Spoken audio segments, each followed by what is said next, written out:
Hello everybody and welcome back. We are coming back with another reaction video, with another Ahoy video called Four-Byte Burger. I have never watched this video, so obviously this is going to be the first time. If you want to know, Ahoy is right here. If you want to subscribe to Ahoy, you can go on ahead. They do a lot of kind of documentary style videos, and I figured that maybe a short one might be the best thing that we can react to. So now that we have, okay, first off, we're going to give it a thumbs up, because always make sure that you give it a thumbs up whenever we do react. But we got Four-Byte Burger for 30 minutes, so this is what we're going to be looking at. So let's go ahead and start. What is a Four-Byte Burger?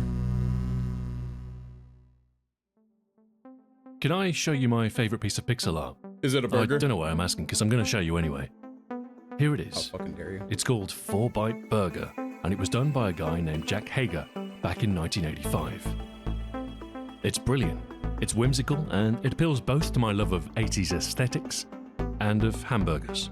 You know, for the longest amount of time, this is probably gonna get into like 8-bit art. I feel like it's gonna get to 8-bit art, but if it's not, then I'm probably gonna get into why I like 8-bit art and how much I've been wanting to get into it. I've never really gotten into art. You guys know that.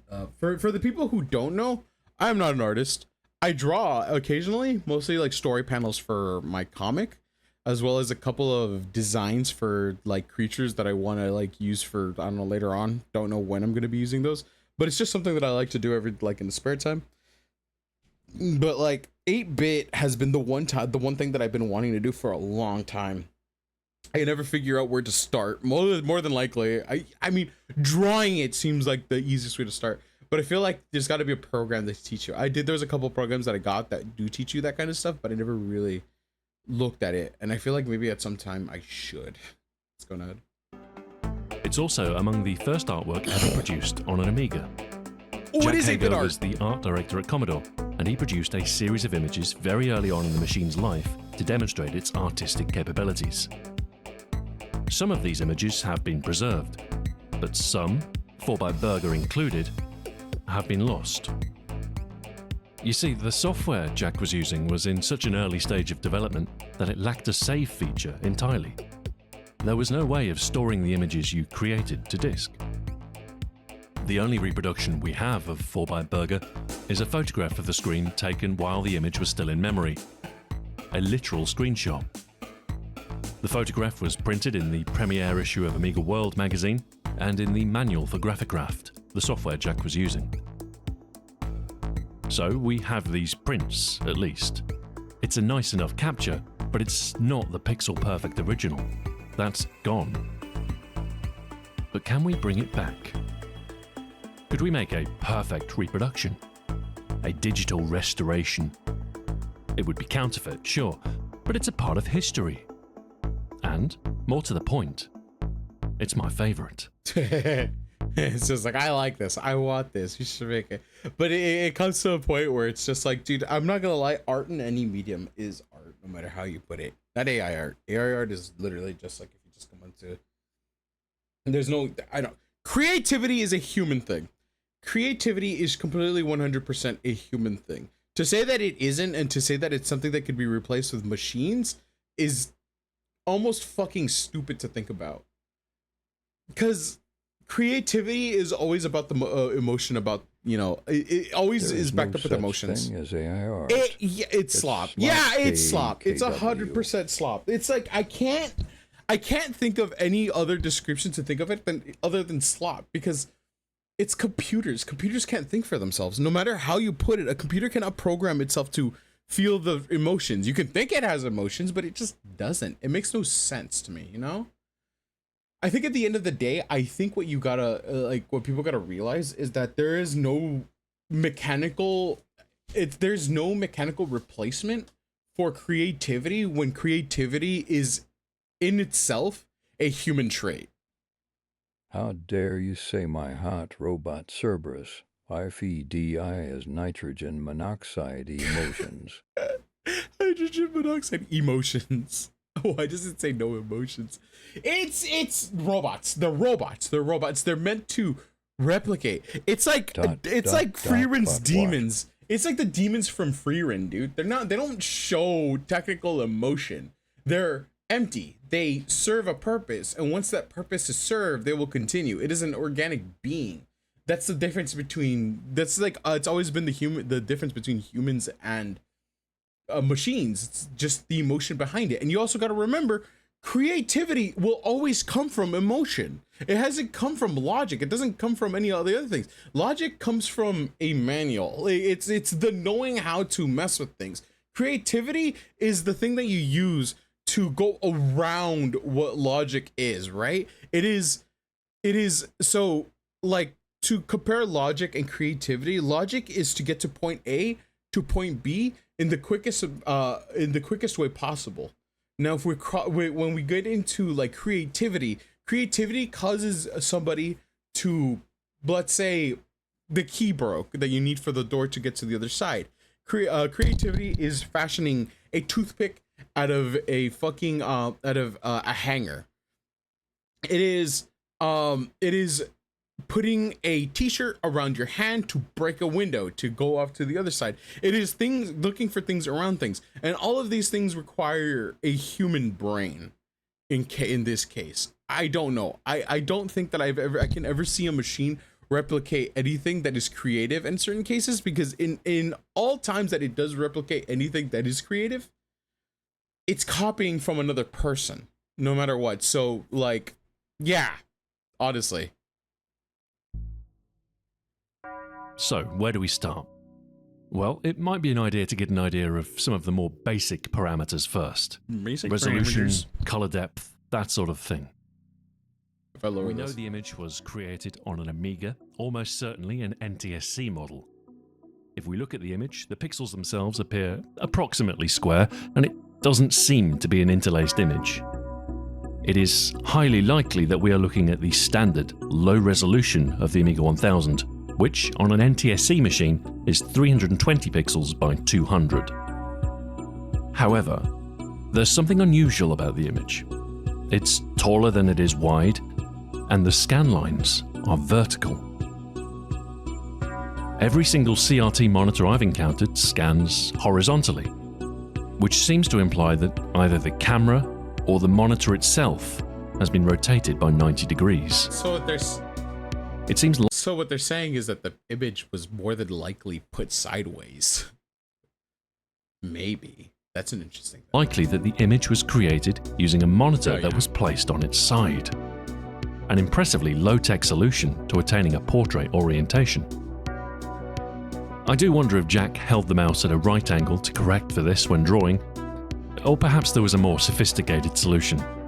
I don't suppose it matters much, as we've likely arrived at a conclusion for the image's size. The standard Amiga resolution rotated by 90 degrees gives us 200 pixels by 320. Another thing to consider is that the photograph might not have captured the entire screen. Some of the border may have been cropped. In order to size the image properly and to get close pixel alignment with the original, it would be helpful to know how much of the screen we're missing. How do We we can get a even know reasonably that? good estimate of this. How do we know that? How does he know that that it's a cropped picture? That there's more to it? Like, I kind of understand, because it's kind of just like, you know, it's a phone taking, or whatever it is, taking a picture of a screen. But how do you know how much would be missing? By counting the scan lines. While the pixels might not line up exactly, it seems the pixel boundaries are relatively well aligned. A little purple spot right here. By measuring the distance between a group of scan lines peak to peak and dividing by the number of scan lines we counted, we can extrapolate a pixel density and get a rough width of the visible screen area. Each scan line is 8.95 pixels across, and the visible area is 1682 pixels, which means we have 187 scan lines across the width of the photograph. Phenomenal boy. This is Phenomenal 93.5% of the 200 pixel width we assumed, which seems like a reasonable crop. Hi, Dead Bones. I hope you're doing well. We're doing reaction content. Also, never mind. I'm guessing he figured that out. I didn't realize that doing math would help you figure out that there's more to this than I thought. Thank you for the hydrate. I appreciate it. That's crazy. For the height, we can do the same. 2251 pixels of the photograph corresponds to 251 pixels in the final image. But this seems wrong. That would only account for 78% of the 320 pixels. But fear not, there is a reason for this discrepancy. Pixels on an NTSC display like this aren't exactly square. Oh shit. Where do A I 4:3 share aspect videos ratio would need to and have what 240 lines to have So if you want me to react to videos, and by the way, because I'm also recording for YouTube, so YouTube is also going to get this kind of description, you can go on ahead and go into my Discord, and you can go to reaction recommended, and you can post videos there. I usually grab videos from there and react to them as per, and then I post them on my YouTube, which is Yuffie channel. You can find that on YouTube, and yeah, I just make sure that like there's no rules to it. If it's under a minute, it'll be put in a compilation of videos that I will react to. If it's longer than 10 minutes, then it's gonna be its own video, is what it's gonna be. But yeah, continuing on to this, it's crazy that math, pixels. dude, it's math. And so 200 lines means the pixels are stretched vertically by a factor of 1.2. As the monitor is rotated, this means that the pixels in our photograph are squashed vertically. So we can multiply the original estimate of 251 by 1.2 to get 301 pixels, which is 94% of our assumed original vertical resolution of 320. So the cropped version we see is approximately 301 pixels by 187, a 94% crop of the original resolution of 320 by 200. So that's our target size. Okay, so that makes a lot of sense. See, I was confused as to why he'd think that there'd be more, but then I'm realizing that it's probably because I'm assuming that there's a way to see the measurements between the lines that you see, the little scan lines that you see across going on, normally vertical in this case. But to see how much of the picture is missing, that makes a lot of sense. It is very interesting that math is able to come up with that. That's kind of like how I managed to make the measurements for the goblin in any case, honestly. I wasn't thinking about that. I made food. I made food. I hope it's yummy. All right, let's continue. Now it might be helpful to work out how many colors Jack used, so we can start to pin down a palette. In theory, the Amiga could display 4,096 colors at once in the ham display mode. But I don't think that many colors were necessary for this image, and as far as I know, Graphicraft didn't offer support for ham. The conventional Amiga graphics modes offered 1 to 5-bit color depth, or 2, 4, 8, 16, or 32 colors. There was a What's going on with Twitch? What do you mean? Why is it dying right now? 6-bit mode called Extra Half Bright, which offered an additional Wait, does this fucking 1 byte, 2 byte, 2 colors, 4 colors, 3 byte, 8 colors, 16, 4-bit, 16 colors? What do you mean? Huh? Hold on, did I miss something? 32 colors of half brightness, but the earliest Amigas didn't support this. If we look at Jack Hager's other work, the surviving digital files, we can see that the majority use 5-bit color depth for a palette of 32 colors. I think it's reasonable to assume that 4-Byte Burger is the same. We can't sample the exact original colors from the photograph, as the pixels are blurred and the color balance is likely to be off anyway.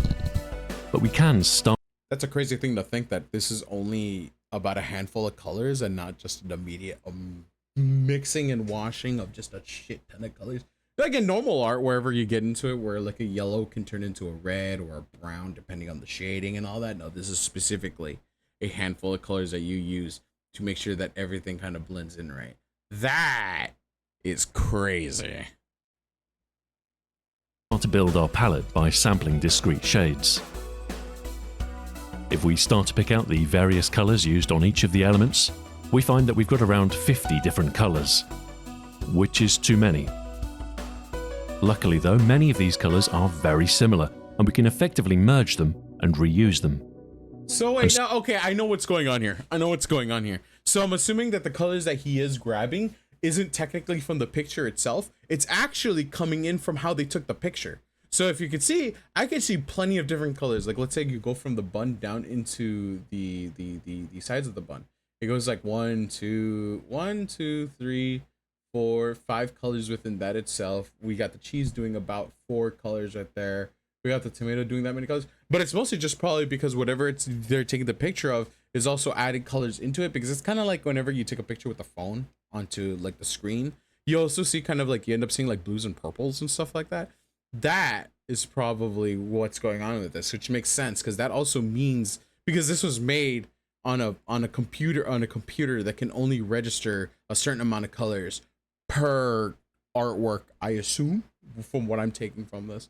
So it's actually interesting to see that something, so this is simple. This is simple, dude. Look at that. I could show you artwork and it's so many fucking colors, whether you know it or not, and then you see this and it's just like, it's just a handful. So with a bit of consolidation, we're left with a palette of 30 colours, just within budget. These colours are not the exact originals, however. They've been filtered through phosphor, lens, film and print reproduction. It's a nice palette, but we're looking for authenticity.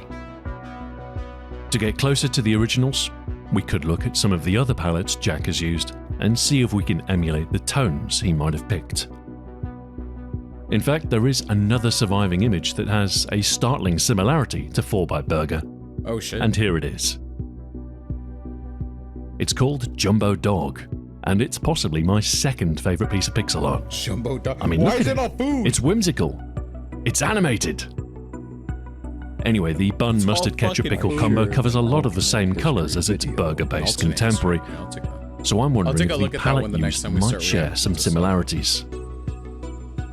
One thing we can do is adjust the colour balance of our initial 30-colour palette to better match the one found in Jumbo Dog. The original colours are much more saturated than they appear in the photograph. The delicate yeah. cerulean background Absolutely. might be closer to a pure spectral This is blue what I instead. mean, because they took the picture of it. It's obviously Anyway, you're not once gonna we've get the tuned our actual palette to match fucking- Jumbo Dog's, Yeah, we there can start to go. look for colours that might be identical. And it seems a few of the colours have been reused. With a little colour juggling, we arrive at a palette that should be close to the original. And we've got room for a couple more shades should the need arise. That's a One thing lot to of consider work is that to the be, Amiga only right had 4 on bits per money. colour channel, instead of the usual 8 bits. This means that instead of 256 levels of red, green and blue, there's only 16. So we can adjust our palette to the nearest 4-bit value for each channel to give us a palette that fits the original hardware limitations. So now we have a resolution, a crop factor and a colour palette. It's time to start the reproduction. I'll be using This is like if somebody was trying to recreate the Mona Lisa to the T and searched up like how they made color, what they used for color, the exact ingredients they used for that color, fucking washing it. Obviously with for feet w- 10, obviously- the biscuit loose, China wing, a peanut butter house. what the fuck are you talking about? A biscuit loose, China wing, a peanut butter house. What is that? Also, this is like, for technology, it might be a little easier to kind of cross-reference everything because it's kind of just like, it's all data and it's all data that's readily available for you and it's kind of stuff like that. But still, I'd say it's pretty hard to get to that point. But for like something like this is kind of like the same fucking energy. It's the same fucking energy, honestly. Check DM. I'll take a look at that later. But yeah, no, dude, it's insane the amount of work that's put into it, dude. Photoshop for this, as it's what I'm familiar with, and it's more than capable. But viewers are reminded that other art packages are available. Setting up the document is easy. A new document with the required resolution, and ensuring that we set the correct pixel aspect ratio of 1.2. If the image were oriented normally, we'd use 0.83 instead. But the vertical stretch of the NTSC monitor is rotated, so we want slightly wider pixels instead. Next, I'll import our palette from Illustrator on a new layer and paint the background layer in a fetching shade of blue. Next, a new layer with a rectangle of 301 pixels by 187, so I can line up the photograph as a reference. And I import the photograph and resize it to fit the expected pixel dimensions. Chopped, bro. We ought to be close to the original pixel size, hugely but I don't expect it to chopped. be exact. So I'll have to make reference to the full-size photo to get closer to a pixel-perfect rendition. Next, I'll outline the elements in a contrasting color. Pure magenta is a good choice here. God. And I start. This is what I used to do on fucking MS Paint. So whenever like I grabbed a picture that I really like, because I was a kid during this time. This is when I was like a fucking smaller kid. I used to grab photos from online and post them into MS Paint, zoom into them very particularly, like really into it, so I can get the details of every single pixel and outline them one by one until the point where I could start like scribbling into it and doing it deeper. Dude, it's so fucking tedious. Holy shit. And this is what I mean why I feel like 8-bit, like doing retro shit like this, like 8-bit, 16-bit kind of stuff like this. It feels tedious. Holy to construct shit. the But for all outlines I know, of it's each probably of the the easiest way elements. to draw. I don't really know though. I start with the top bun, as it's completely visible, and I consider drawing the hidden parts of the lower overlapped elements, as this will allow me to do more later. Next, the mustard, tomato, onion, pickle, ketchup, floppy disk, lettuce, cheese, and the lower bun. Finally, we add all of the burger-related detritus, and we've completed the outlines of all the elements. Next, I'll flood fill all the opaque areas of the burger elements, and these will serve as a mask for painting each part. Oh, that's By interesting. creating a new layer and applying a clipping mask by alt-clicking, we can paint freely on this layer without fear of changing the outlines we've defined. Oh, see, I was We can start wondering by how you colouring did that. each I was element wondering how appropriately, I see people draw. and then the work on shading. I see people draw all the time whenever I'm like watching my friends do their art, and I always wondered how they did that thing where you kind of just draw exactly on the fucking line of it, even when you draw outside of it. I'm just like, that is crazy. What? Okay, I get it now. I'm understanding. Art is weird. Adding detail can begin. It's at this point that it's worth looking at Jack's other work again to better understand the techniques he used. We can see a lot of dithering on Jumbo Dog, particularly on the bun. So I start with the darkest colour of the top bun and start to work on the brown pixels, trying to match the dithering pattern I can see in the photograph. But I'm not too worried about it being perfect, as I think that's a route to insanity. As long as the final product replicates the technique, I think the likeness should be good. There's also some orange pixels sprinkled into the mix, so I add those in before ascending in lightness to the next bun colour.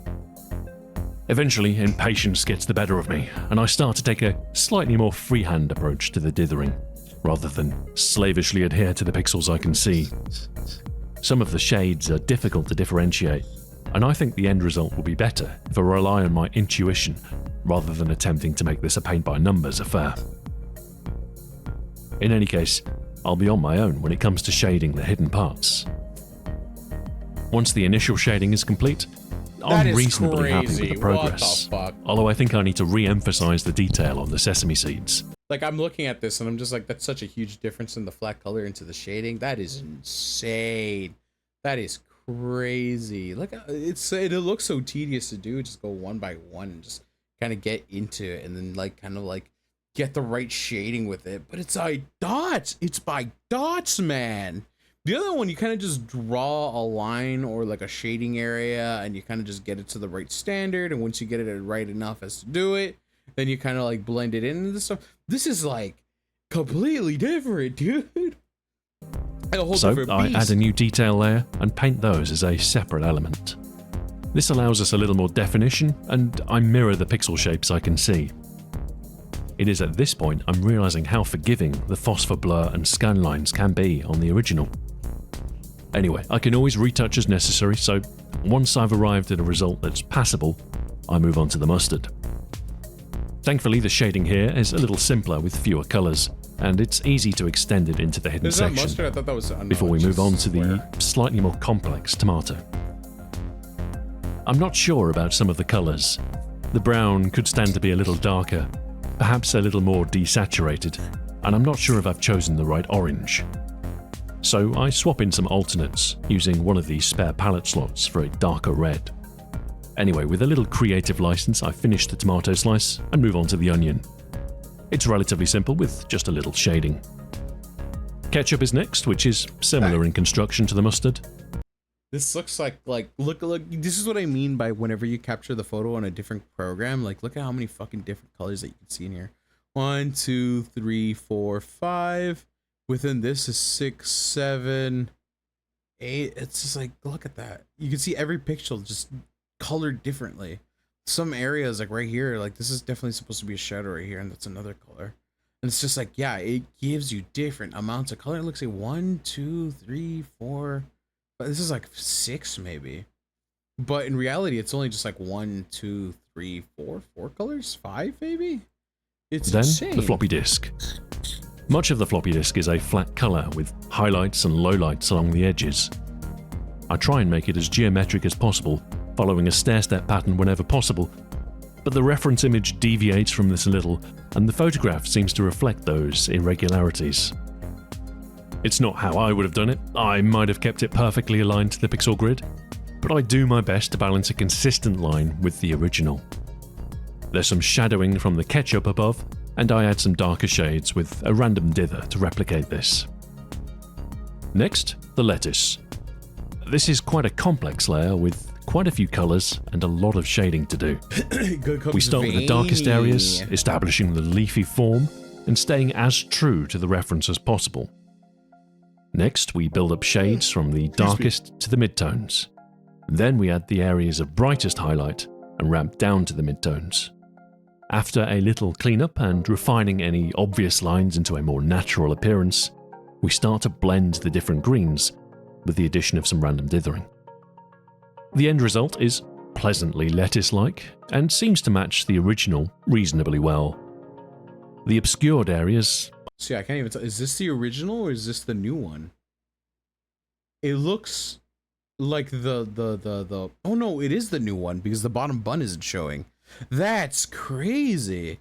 That it looks like if you'd see lettuce in a video game that's trying to replicate real life. It's like if you grabbed a real photo and you kind of just put a fucking 8-bit filter on it. It's crazy. aren't quite as natural. Well, they'll be obscured. Next is the cheese, which is a relatively simple shaded area. 3 main shades of yellow, and I pick out the highlights per the reference and work down to the principal cheese hue. I add a 4th darker shade towards the back of the burger, which is normally hidden under the lettuce. The final major component is the lower bun, for which I take a similar approach to the top bun. I make use of the same selection of colours and again start with the darkest areas and build up the shading with new layers for each colour. The main difference between the bottom and top parts of the bun is the visible bready area. Here I use some new colours, including some beige tones from the floppy disk, to impart a paler bread-like texture. Again, much of the bun is hidden, but I fill in these details as best as I can for a more flexible image that we can recompose. Once the burger is completed from bun to bun, the only part left to do is the flying detritus that surrounds the burger and gives 4-Byte Burger its sense of chaotic energy. These particles are generally quite small and consist of what appear to be sesame seeds and onion fragment. So I pluck the colours from the respective part of the larger burger whole and give the particles a sense of lighting. Mustard splash. That completed, all the elements are in place, and we have our completed burger composition. It is at this moment I am humbled at a thought. This is as close as anyone has got to gazing upon the raw pixels that comprise the image since its creation in 1985. That's crazy. For nearly 40 years, all that saved. remained of this image was a filtered facsimile in the form of a photograph. And now, I was gazing at the naked glory of 4-Byte Burger. It was a fake, sure, but the product of a painstaking restoration that had taken a day and a half of careful work. See, a day and a half, bro. This guy's been working on it for a while. And I don't know. I feel like to more or less he's also counting the times where he just like the entirety of that day and then the other one. But if it actually took up like a whole, let's say a day is not 24 hours, but at least like a whole day would probably be 4 minus 4, 16, 18, 19, 20, 21, 22, 23, 24, 16. 16 days. So like let's say 16 hours is the entire day. 16 hours, half of that is 8. That's about 36 hours, is it? 16, 8, 32. It's 32 hours. So let's say that it is it 32? 8, 8, 8, 8, 4, 4, 16, 16. 16, 8, 24. Hold on, my math is fucking severely terrible. What I'm saying is that it actually took them the amount of hours to total up to a day and a half with sleep included pixel art for an amateur person, it takes a long fucking time. Holy shit, dude. Like the amount of work to put into this to reach that amount of effective, like that lettuce looks pretty good lettuce. That pickle probably kind of needs work, I'm not gonna lie. That lettuce looks really good though. The cheese is good, the bread is good, the top bun is good, the mustard looks good, the tomato looks good. It's incredible. It's incredible. I wondered how long Jack had spent on it. I suspect his time was more expressive. Less time spent concerned about accuracy, and more time simply committing pixels to canvas. He must have known that his work was destined to be ephemeral, that at some point he would have to flick a switch and condemn his effort to a digital grave, never to return. It was clear that I was afflicted with a burger madness, so it was at this point I decided to take a break.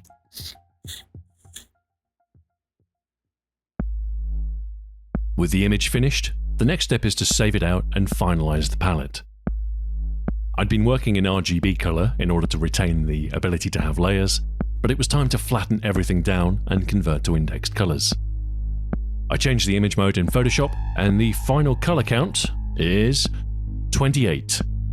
Well within our 32 color budget, and a number that sounds reasonably feasible as a match for the original. While Jack had 32 colors to play with, it's entirely possible he didn't use them all. Next, it's time to upscale the image and correct the aspect ratio so it displays correctly on square pixel displays. I restore the default pixel aspect ratio, then scale up the image by 600% horizontally and 500% vertically to preserve its original appearance. This gives us a final image of 1200 by 1600 pixels, a 4:3 aspect ratio, where the original drawn pixels are 6 by 5 each. This is the smallest size that preserves the original pixel integrity. Any smaller and we'd have to downsample, losing the hard pixel boundary. And so, the image is complete. A relatively faithful recreation of a long-lost piece of pixel art. I'm glad to have it back. You should hang it in his... One thing I want to do with this image is present it in the way it was originally. On an Amiga, on an authentic CRT, rotated onto its side. This requires some setup. Ideally, I'll use GraphCraft, the original software, to display it. So I'll need... How would you even do that? You would have to get all the original... Like, everything about that is outdated. The only way that you would end up being able to even come close to that completely is to find a collector who's willing to sell it to you for an exorbitant amount. It's fucking insane. To find a copy of it and save up 4-byte burger in a format it can read. Luckily, Photoshop still supports the Amiga's main format, IFF or interchange file format. The save icon so it's a simple case of rotating the image to the desired orientation and so doesn't look like it, that little the protein doesn't look like it has a very much protein in it. I'm going to be 100% with you. I feel like I paid a little too much for a burger like this. Selecting Save As, then choosing IFF as our output format. IFF. I'm not 100% certain that GraphCraft will read an IFF file exported from Photoshop, so I test it first in emulation. I find an ADF containing an early version of GraphCraft from 1985, version 1.1.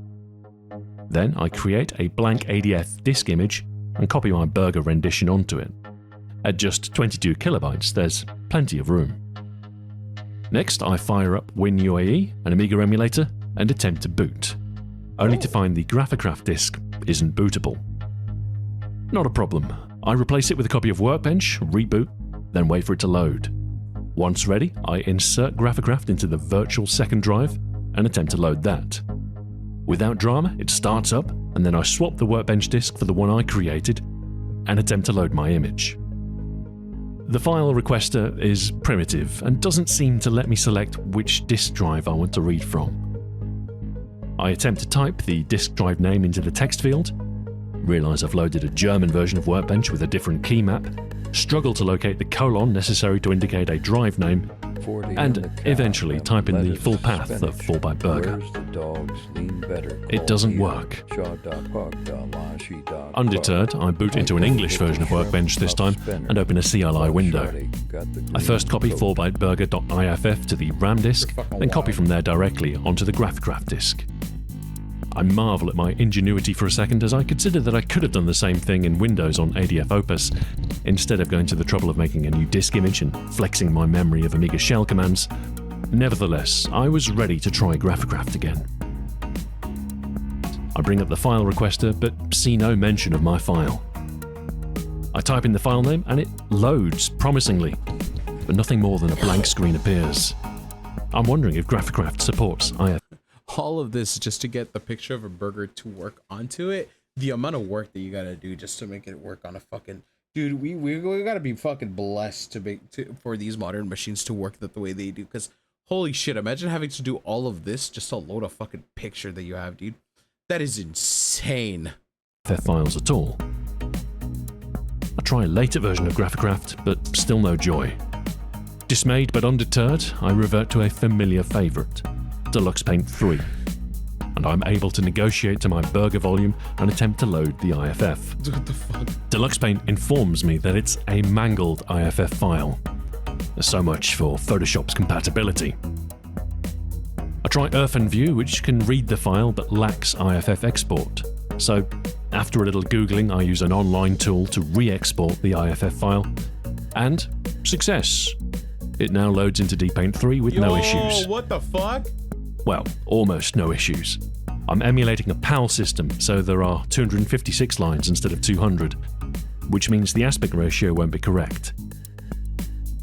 Back in the day, this wouldn't have been seen as much of an issue. You'd cope with the blank space at the bottom of the screen, rather than tweak your monitor settings every time you wanted to display an image intended for an NTSC display. But we're going for authenticity, so I'll need to find a way to get my Amiga 2000 to display NTSC modes. There are two ways, as I understand it. One is in hardware, by changing a jumper setting on the motherboard. The other is in software.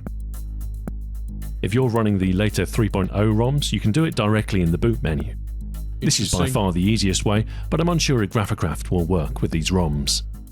Older software doesn't play nice with newer ROMs. So I tested an emulation. A 3.1 system with 10 megs of RAM, and I boot into Workbench 3.1. I then attempt to load GraphCraft, and it works. For good measure, I load in the burger pick, and bro, at this point, you might as well just be working on fucking Linux, bro. The amount of coding and everything you have to do, the commands you have to learn, you have to remember the name of the fucking file type, select a painting name. Dude, look at all the shit that you have to do just to get this thing to work on an older system.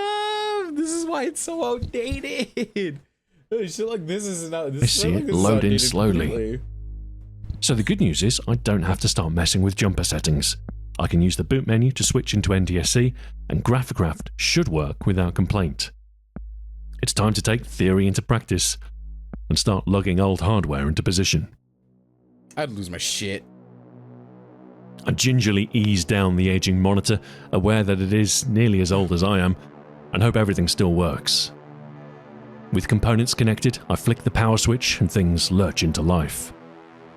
A dim Workbench screen appears as the phosphors slowly warm, to confirm that my Amiga 2000 is, in fact, operational. Oh, he has one. Okay. The monitor I'm using is a Commodore 1084, a fine display, although the example I have isn't the greatest. The image is a little blurry, the colour not great. It will have to do. My other 1084 died during the production of Trackers, so I part of me just wants to laugh because I just feel like you can see his hands come in and just turn the PC to its side to get them to load the picture of the burger. So I boot the Amiga into an NTSC screen mode to be greeted with a PAL Workbench display. Oh, that fucking sucks. Dude, so I install the NTSC monitor type into my devs. Dude, pets are fucking annoying, dude. They always do shit like that. I had pets that did that shit constantly. Directory, then reboot and select the correct mode. Luckily, the 1084 monitor will happily display either a PAL or NTSC signal. Starting dpaint 4, as it's installed on my hard disk already, I select the low-res NTSC screen mode, and it is correctly presented as filling the screen. So now I need to get the necessary data onto the original machine itself. This should be simple enough. I have a Gotek floppy emulator hooked up to an external drive cable, so I can plug into the rear of the machine and deliver data from virtual disks. I'll need both the Graphicraft disk and my burger image, so I load those up on a USB drive, connect the Gotek, and reboot the Amiga. I copy the files from my disks to my hard drive, then load up Graphicraft and attempt to load 4-Byte Burger. There's a bit of a problem, as it seems Graphicraft doesn't run perfectly under Kickstart 3. My mouse cursor is missing, and there's some graphical corruption in the menus, which seems to be a consequence of using a later ROM. That's fucking wild. Jesus. I can work around it though, selecting the text field blind, which takes a few attempts, and then typing the file name before pressing return. The file requester then closes and the screen goes a promising shade of blue, and a few seconds later, our burger appears. Selecting the hide title bar option in the drop-down menu presents the image in its full glory. But of course, it's the wrong way round. The monitor would have been placed on its side originally. Is he gonna do it? Oh, he did it! Yeah, I would have laughed if his hands came in and then did it, but he actually did it. So for maximum authenticity, I very carefully rotate. That's crazy. That's fucking crazy. He actually grabbed his monitor and put it fucking sideways to get the authenticity of the fucking thing. The monitor All and for place it on artistic its side. integrity. Oh, let's go. Immediately, I spot a problem. The corner of the image has been discolored. What should be blue is red instead. It looks as though a magnetic field is deflecting the electrons inside the tube slightly, causing the hue shift. This could be from the speakers inside the monitor case or another magnetized component moving as I rotate the monitor. But it's clear that the 1084 is not designed to be used on its side. I restore it to its proper orientation, and thankfully the discoloration is no longer present. The guy must have paid a lot But of how money can I for this. recreate the original presentation? He's whether already had this computer for a very long time, or this guy had to pay a fucking arm and a leg for this shit, because you are not going to find a Commodore anywhere else, dude. That shit's basically extinct except for collectors. It turns out there is a way. Someone in my Discord server has experienced a similar issue, and the solution is to leave the monitor in the portrait orientation for a period of time before powering on. So that's what I do. I leave it overnight, and in Oh my god, it actually worked! That's crazy! the morning I power on the monitor to see the discoloration has completely gone. How does it know? What sort of arcane magic is this? I don't suppose it matters. When it comes to ancient Programmers are basically just fucking wizards, dude. That's how wizards work. They're just fucking computer programmers, dude. Like, what the fuck? hardware, sometimes it's best not to question things. The fact is, it works. So this way, I am able to capture 4-Byte Burger in almost the same way Jack did in 1985. The image is a fake, a digital reconstruction done in modern software. The hardware, not quite authentic. Jack would have used an Amiga 1000, probably with a Commodore 1080 monitor. And I'm using a digital camera rather than shooting on film. But short of sourcing the exact rare vintage hardware and probing Jack for information on what type of camera and lens he might have used, I think we're pretty close. We have a good facsimile of the original. Why is code so fucking complicated? It's like you're fucking summoning a deity from another fucking dimension and still wondering what the fuck did I do to make this work? Why is coding just the most chaotic thing to fucking work with? I don't know why it worked. It just fucking works. I don't know why it isn't working. I'm trying my fucking best. It's just like, what the fuck are you even supposed to do? Dude, computers, man. Presented on a display with a very similar picture tube. Vertical scan lines visible with soft phosphor glow. Our image is a little more blue, but if we convert to CMYK, as one would for printing, we see a shade closer to the original cerulean. I think we have arrived. 4-Byte Burger has come full circle. We have I conducted wanna see the original. digital necromancy and brought a lost image back from the dead. Only this time, we don't have to flick the switch. We can keep it. In fact, we needn't stop there. We can even animate it, as we not only recreated the visible portions of the burger, but extrapolated the hidden areas in a layered artwork. We can save out those layers and recompose the image to our liking. We can make the burger bounce. Bouncing burger. Seeing the once lost image merrily dance up and down on my screen fills me with a certain joy. Burger bounce. And as much as I'm tempted to further refine the animation, it could use a little squash and squeeze to really sell the bounce, I feel as though the journey has come to an end.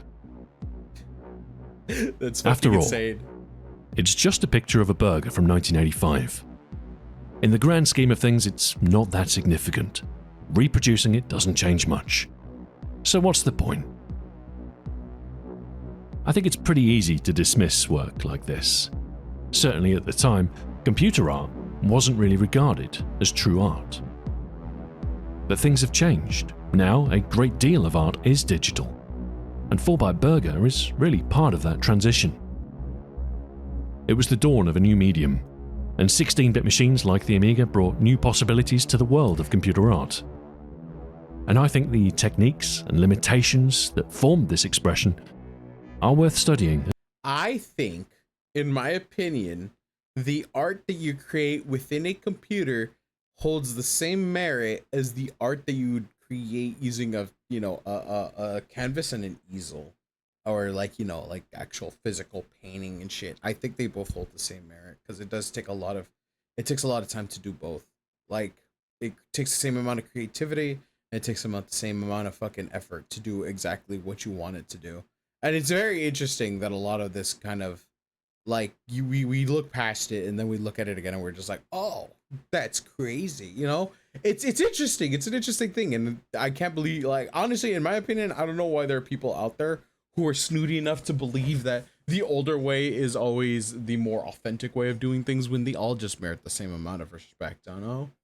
It's crazy. The only people that we don't respect are AI people who fucking boost up AI slop. As part of a broader history of computer graphics. There's definitely no harm in their preservation, and if we can reproduce an image that was lost, then we can fill in a gap and perhaps learn some things along the way. So, was it a waste of time? Yes. Yeah. But a worthwhile waste of time. And that's good enough for me.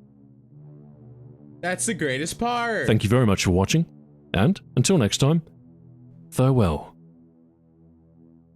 That's really cool. Honestly, I honestly think that the idea of pixel art seems like it's a good thing for it to be kind of like seen as like this artistic medium, like, your normal like canvas paintings and whatnot.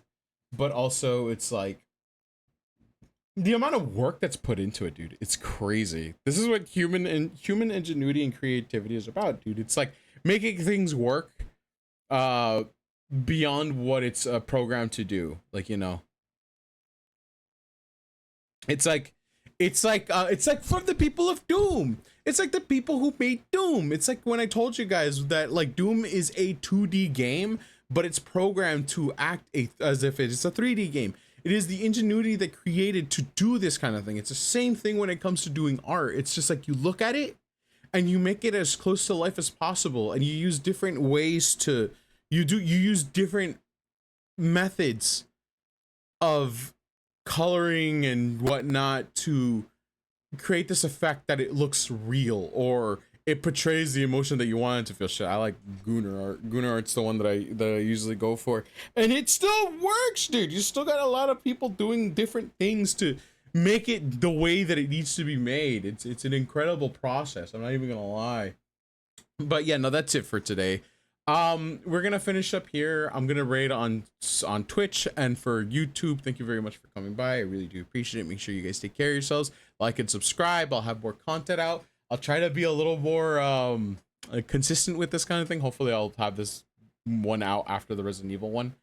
And hopefully the consistency kind of stays consistent and I don't fuck up and then end up having to give you guys no content for like a couple days out in the field. I'm gonna keep trying to like vomit out as much content as I can so you guys have more to watch during that time. And make sure you guys take care of yourselves and I'll see you guys in the next one. Mwah. Love y'all. Bye everybody.